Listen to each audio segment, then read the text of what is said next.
Assalamualaikum warahmatullahi wabarakatuh. Kami dari KKN PPM Universitas Pajajaran akan mempersembahkan sebuah video yang bertemakan sosialisasi dan pendampingan UMKM dalam mengembangkan bisnis berbasis halal supply chain. Saya Azalia Putri Pratiwi. Saya Fauzi Alfandri. Saya Hafiz. Saya Vidi Syahdan. Untuk video kali ini, tema yang akan kami bawakan adalah pemahaman dan implementasi akad syariah bagi usaha kecil dan mikro. Sebelum kita membahas mengenai akad syariah, sebelumnya kami sudah melakukan wawancara terhadap beberapa usaha kecil dan mikro terkait dengan halal supply chain. Yuk kita simak dulu videonya. Kenalin, aku Azalia dari KKN PPM Virtual Unpad. Saya Fauzi dari KKN PPM Unpad. Dalam wawancara ini yang temanya itu terkait hal supply chain untuk usaha mikro dan kecil. Sebelumnya Kak Caca boleh nggak kenalin diri sedikit dan brandnya? Halo Kak, selamat siang. Nama aku Caca. Aku dari brand Sweet by Dorino. Yang notabene-nya Sweet by Dorino itu menjual dessert yang kekinian di Bandung. Nah, perkenalkan, nama saya Muhammad Akbar Nur Zaman. Saya dari Fakultas Ekonomi dan Bisnis. Untuk perkenalan produknya ya, dari namanya kan 45 Brownies. Jadi sebenarnya bisnis brownies kami ini kayak basic brownies, cuman kita tambahin topping-topping yang memang kekinian lah bisa dibilang. Ada cheesecake segala macem, ada red velvet dan lain-lain. Nama saya Lilis Robiah. Saya adalah mungkin bisa dibilang pemilik dari ibu masak sekaligus yang memasak sendiri di sini. Mungkin terkait industri halal gitu, industri halal di kalangan UMKM khususnya. Nah, menurut pandangan Mas Akbar sebagai pelaku usaha UMKM, sebetulnya apakah penting untuk UMKM memiliki label halal gitu? Untuk produk saya sendiri kan memang mayoritas rata-rata tuh konsumennya itu pada pemeluk agama Islam ya. Nah, jadi sebagai apa ya? Itu menurut saya sebagai amanah aja sih untuk saya sebagai produsen, kita harus menjaga kualitas produk dan juga menjaga bahan-bahan produk itu tersebut. Untuk memastikan kualitas produknya itu tetap baik, biasanya sistem produksinya seperti apa ya? Saya masak pada hari itu juga, hanya sehari sebelumnya menyiapkan bahan-bahan yang diperlukan. Misalkan untuk pesanan hari Sabtu, hari Jumat itu hanya menyiapkan bahan-bahan yang saya butuhkan. Hari Sabtunya baru masak. Jadi tidak ada penyimpanan di dalam tempat produksi ya, langsung Tidak, dipasarkan. langsung. Dalam memilih bahan-bahan gitu, kriteria yang jadi pertimbangan dalam memilih bahan bakunya itu kayak gimana sih? Pakai bahan-bahan yang memang halal semua, jadi kita berani untuk melabelkan produk kami itu memang halal, seperti itu sih. Biasanya kakak nih lebih milih belanja ke pasar tradisional atau belanja ke market-market gitu kak? Aku lebih prefer ke pasar tradisional sih Kak, karena kan apalagi untuk buah kita memanfaatkan yang lokal itu kan sangat bagus untuk petani-petani juga gitu. Dan nggak banyak, maksudnya nggak sedikit juga buah-buah yang berkualitas dari pasar lokal gitu. Berarti bisa kita anggap kalau bahan-bahannya juga udah memenuhi kualitas halal juga ya kak, karena dipakainya langsung bahan-bahan dari alam gitu ya?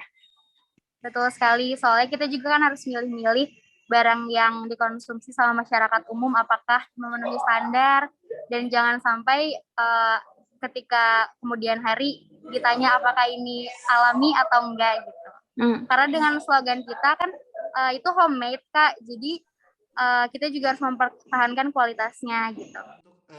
Sejauh ini kira-kira dari Mas Akbar ini udah tahu atau belum sih gimana proses untuk mendapatkan sertifikasi halal itu? Nah, kalau untuk itu sebenarnya saya kurang tahu juga ya, karena memang sepertinya ada step-step yang ribet. Cuman waktu itu saya pernah dengar juga itu perlu ke BPOM segala macam buat ngecek ingredients-nya apakah halal haram, terus bisa baru ke MUI ya kalau nggak salah.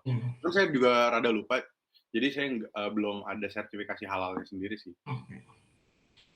Oke, mungkin seperti itu Mas, gitu aja interview kali ini. Sekali lagi terima kasih banyak atas waktu Mas Akbar. Sekalian aku juga mau infoin kalau KKN webinar kami juga akan mengadakan pendampingan untuk UKM terkait halal supply chain. Salah satunya tuh pendampingan untuk sertifikasi halal. Nanti salah satu pengisi acaranya itu akan ngasih materi terkait hal tersebut.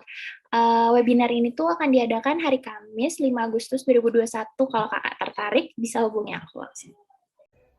Nah, itu tadi merupakan hasil wawancara kami bersama beberapa calon mitra UMKM kami mengenai halal supply chain.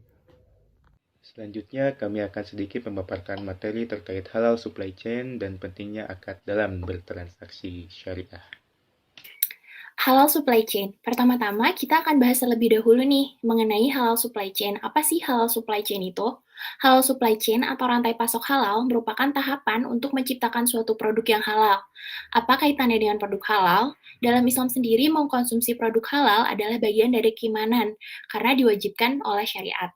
Seperti dalam Al-Quran Surat Al-Baqarah ayat 168 yang artinya, hai sekalian manusia, makanlah yang halal, lagi baik, dari apa yang terdapat di bumi. Nah, maka dari itu rantai pasok ini dimulai dari mana? Rantai pasok ini dimulai dari proses memperoleh bahan untuk produksi hingga produk tersebut disampaikan ke konsumen. Rantai pasok inilah yang nantinya menjadikan sebuah produk halal atau tidak. Halal supply chain sendiri dapat dikelompokkan menjadi 5 rantai pasok. Yang pertama itu produksi, termasuk di dalamnya memperoleh bahan yang digunakan, dan lainnya. Selanjutnya pengolahan dan penyimpanan, bagaimana bahan-bahan tersebut diolah, dengan teknik seperti apa, dan bagaimana produk tersebut dikemas. Selanjutnya bagaimana produsen menyimpan produk tersebut dan dilanjutkan dengan pemasaran produk. Tahapan terakhir adalah di mana produk tersebut sampai ke tangan pelanggan untuk dikonsumsi. Lalu, apa kaitannya halal supply chain dengan akad? Dalam supply chain tersebut terdapat berbagai aktivitas ekonomi. Nah, dalam Islam itu, salah satu syarat halalnya suatu aktivitas ekonomi adalah adanya akad. Maka dari itu, setelah ini kami akan menjelaskan terkait akad. Selanjutnya kita akan membahas lebih lanjut tentang akad. Akad sendiri dalam banyak kamus besar seperti Kamus Besar Bahasa Indonesia dan Kamus Besar Ekonomi, Kamus Besar Ekonomi, akan memiliki arti itu adalah sebuah kontrak, berarti kontrak di antara dua orang yang melakukan perjanjian bisnis.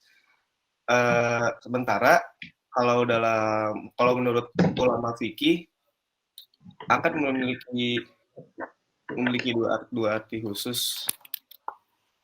Memiliki dua arti khusus, yaitu yang pertama, pengertian umumnya adalah segala sesuatu yang dikerjakan oleh seseorang atas dasar kehendaknya sendiri, misalnya seperti wakaf, pembebasan, talak atau sumpah, serta sesuatu yang dibeli yang pembentukannya membutuhkan kesepakatan setidaknya butuh dua orang seperti jual beli, sewa, perwakilan, dan pegadaian.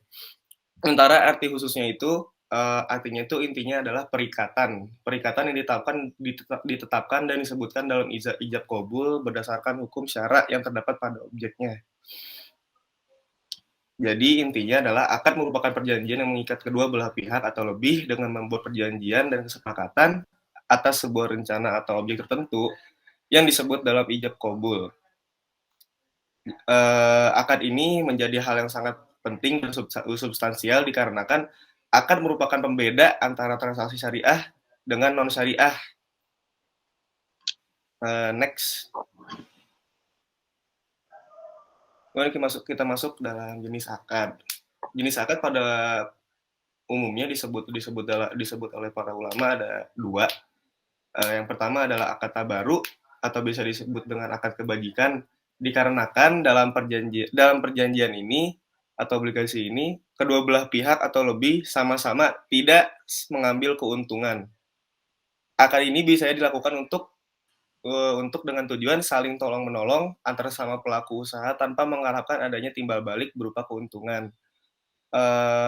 Biasanya ada beberapa transaksi yang masuk dalam golongan akad tabaru ini, misalnya seperti transaksi syariah, qard, ron, hawalah, wakalah, wadiah, kafalah, dan wakaf. Kemudian ada akad tijaroh atau bisa disebut dengan akad bisnis. Sebaliknya, akad ini merupakan jenis akad yang dilakukan oleh 2 orang atau lebih dari pelaku usaha yang tujuannya itu untuk mendapat keuntungan. Jadi akad ini memiliki catatan bahwa setiap pihak yang terkait dalam akad ini mendapatkan bagian keuntungannya masing-masing sesuai dengan kesepakatannya di awal perjanjian. Misalnya mengambil keuntungan 50% 50% atau bisa 70% 30%. Jadi sesuai dengan kesepakatan di awal. Kemudian tapi dalam beberapa kasus akad tijaroh dapat berubah menjadi akad tabaru apabila ternyata salah satu pihak menyatakan tidak akan mengambil keuntungan atau melakukannya dengan ikhlas. Jadi akad tijaroh dalam proses perjalanan bisnisnya dapat berubah menjadi akad tabaru apabila ada salah satu pihak yang melakukan dengan ikhlas. Tapi sebaliknya akad tabaru tidak bisa digantikan dengan akad tijaroh dikarenakan akad tabaru sudah dari awal keduanya bersepakat tidak mengambil keuntungan. Next. Oke. Selanjutnya dari rukun dan syarat akad. Ada 4 rukun dan syarat akad, yaitu akid, kemudian maqud alaih, maudu al-akad, dan sighat al-akad. Nah, yang pertama dari akid. Akid ini adalah orang yang melakukan akad atau pelaku akad gitu. Jadi pelaku akad yang dimaksud ini bisa 1 orang ataupun lebih, dan bisa juga pribadi ataupun badan hukum. Nah, syarat dari pelaku akad ada 2. Yang pertama ahliyah atau kompetensi, yaitu dia bisa melakukan kewajibannya dan mendapatkan hak sebagai pelaku akad. Nah, kemudian syarat kedua adalah wilayah atau kewenangan. Dia memiliki kewenangan untuk melakukan transaksi tersebut menurut syar'i, yaitu dia sudah mukallaf atau akil balik, berakal sehat, dan juga dewasa atau cakap hukum. Nah, yang kedua adalah maqud alaih atau benda-benda yang diakadkan, jadi subjeknya gitu. Seperti benda yang dijual dalam akad jual beli. Nah, untuk syarat objek akad ini ada 4, yaitu yang pertama barangnya itu legal atau masyru'. Nah, kemudian barang ini diserah terimakan setelah akad. Jadi dilakukan akad terlebih dahulu baru kemudian diberikan barangnya. Kemudian yang ketiga adalah diketahui oleh pihak-pihak yang berakad gitu. Jadi jelas sama-sama tahu objek apa yang sedang diakadkan. Nah, yang dijual belikannya seperti apa. Nah, kemudian yang keempat adalah harus ada waktu akad. Harus ada pada saat waktu akad. Nah, yang ketiga adalah maudu al-akad atau tujuan atau maksud pokok pengadaan akad. Gitu. Akad sendiri kan bertujuan untuk memenuhi kebutuhan hidup dan mengembangkan usaha masing-masing pihak. Nah, maka berbeda akad, maka akan berbeda pula tujuan dari akad tersebut. Nah, yang keempat adalah sigat al-akad, yaitu ijab kabulnya dari akad. Ijab sendiri merupakan permulaan penjelasan yang keluar dari salah seorang yang berakad sebagai gambaran kehendak dalam mengadakan akad. Nah, kemudian disambung dengan kabul, yaitu perkataan yang keluar dari pihak yang berakad pula yang diucapkan setelah adanya ijab. Nah, syarat dari sigat sendiri ada 4. Yang pertama, maksud dari sighat, maksud dari ijab kabulnya ini harus jelas dan bisa dipahami. Yang kedua adalah adanya kesesuaian antara ijab dan kabul. Yang ketiga adalah ijab dan kabul dilakukan berturut-turut, artinya dalam satu waktu dan salah satu pihak tidak menyatakan ketidaksetujuan terhadap ijab yang disampaikan. Kemudian yang keempat adalah keinginan untuk melakukan akad pada saat itu, bukan pada waktu yang mendatang. Selanjutnya, pembatasan dan larangan dalam akad syariah. Nah, kita ketika bertransaksi tidak boleh ada 2 akad dalam satu transaksi. Nah, hal ini penggunaan 2 akad dalam satu transaksi syariah yang bersamaan tidak dibenarkan dalam hukum Islam. Dua akad bersamaan yang dimaksud antara lain terikat dengan pihak yang sama, objek yang sama, dan rentang waktu yang sama pula. Next. Nah, contohnya menawarkan barang jualan dengan iming-iming hadiah. Nah, mungkin hari ini banyak pedagang atau toko-toko yang mengiming-iming hadiah dengan produknya agar masyarakat tertarik. Nah, hal ini tidak diperbolehkan karena ada akad murabahah jual beli dan akad hibah atau hadiah dalam satu transaksi. Contohnya, memberikan hadiah boneka untuk membeli dengan jumlah tertentu. Atau contoh lainnya, memberikan 2 barang untuk pembelian 1 barang, atau beli 1 dapat 2. Nah, selanjutnya yang tidak boleh memberikan kertas voucher untuk potongan harga kalau melakukan transaksi jual beli. Lalu memasukkan hadiah ke dalam kemasan, mendapatkan kupon atau kupon yang nantinya bisa diundi untuk mendapatkan hadiah. Nah, selanjutnya memberikan hadiah berupa potongan harga. Selanjutnya, memberikan hadiah tapi dengan syarat harus membayar administrasi atau yang lain-lain. Nah, itu tidak diperbolehkan dalam transaksi syariah. Selanjutnya, menawarkan harga yang berbeda untuk cash dan kredit. Nah, cara penawaran ini biasanya itu pembelian yang cash atau pembelian yang nyicil. Nah, cara penawaran yang dilakukan antara lain si penjual barang dengan sistem kontan dan kredit dengan harga yang berbeda. Nah, ada juga syarat yang menawarkan cicilan 0% dan potongan harga dengan syarat harus menggunakan kartu kredit atau kartu riba nanti. Next. Nah, selanjutnya menawarkan barang dengan harga tertentu dengan pembatasan waktu dan jumlah. Misalnya menjual barang dengan membuat slogan. Slogannya antara lain, harga murah ini hanya berlaku untuk hari ini. Atau harga murah ini untuk stok terbatas sampai tanggal yang ditentukan. Makanya buruan beli. Nah, ada juga slogan yang potongan harga ini hanya berlaku 3 hari saja. Nah, itu tidak diperbolehkan karena dalam transaksi syariah sendiri harga barang itu harus tetap. Jangan menjual harga yang berbeda kepada orang lain. Misalkan di kita menjual kepada si A harga 100.000, sedangkan kepada si B menjual 120.000. Nah, itu tidak diperbolehkan. Selanjutnya, sewa beli barang. Definisi sewa beli yaitu pemindahan atas pemanfaatan suatu barang untuk tempo tertentu yang kemudian akan berakhir dengan kepemilikan penuh terhadap barangnya. Nah, ini dari si pemilik kepada penyewa nantinya ketika kita selesai sewa, barang yang kita sewa itu jadi milik kita. Nah, ini disebutnya pemindahan atas pemanfaatan. Adalah akad ijarah sewa dan digabungkan dengan akad murabahah jual beli. Nah, ini tidak diperbolehkan. Karena ini termasuk hal yang diharamkan karena memasukkan 2 akad dalam satu transaksi. Ya, segitu.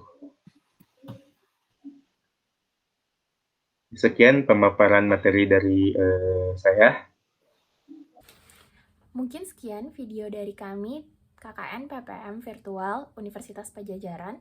Semoga video tersebut dapat membantu dalam menambah wawasan terkait hal supply chain dan akad syariah. Terima kasih semuanya, kami pamit undur diri. Assalamualaikum warahmatullahi wabarakatuh.